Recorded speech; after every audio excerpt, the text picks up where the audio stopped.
Good morning, guys, from Walley Plumbing Company. Hey, one of the most common calls that we get around this time of year in December is the customer wants us to come out and relight their pilot light for their water heater.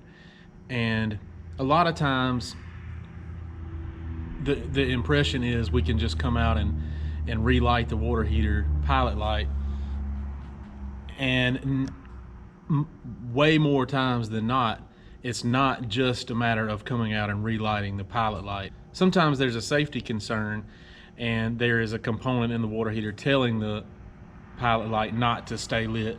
So I wanted to kind of show you what a thermocouple is. That's one of the safety components on a gas water heater.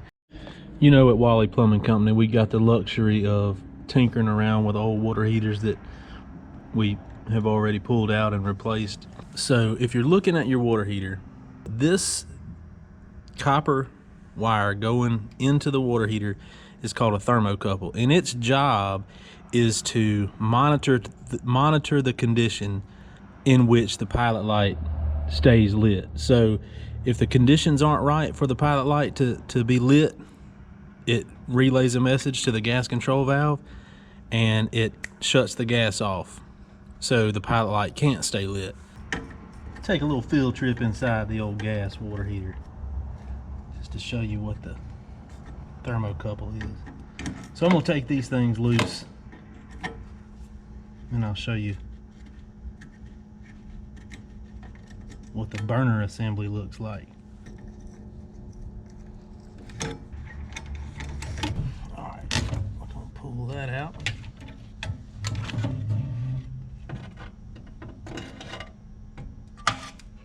Let me clean that off. All right, so this is the burner assembly that goes inside your water heater. So it looks like that from the outside. And then the blue flame goes around and heats up the inner liner of the water heater. And that's how it works. But see,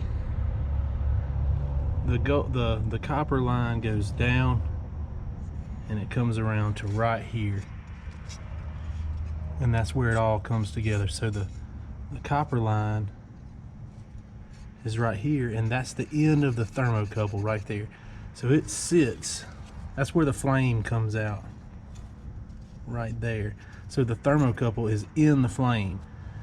And what makes a thermocouple so helpful is that it's made of two types of metal, two dissimilar metals. When a flame is put on those two dissimilar metals, it creates a small electrical charge, electrical current, so small that it has to be measured in millivolts. So, and it takes about 25, I guess, that's pretty close, about 25 millivolts of generated power for the thermocouple to tell the gas control valve that it's safe for the pilot light, safe for the gas to continue to come through to keep the pilot light lit.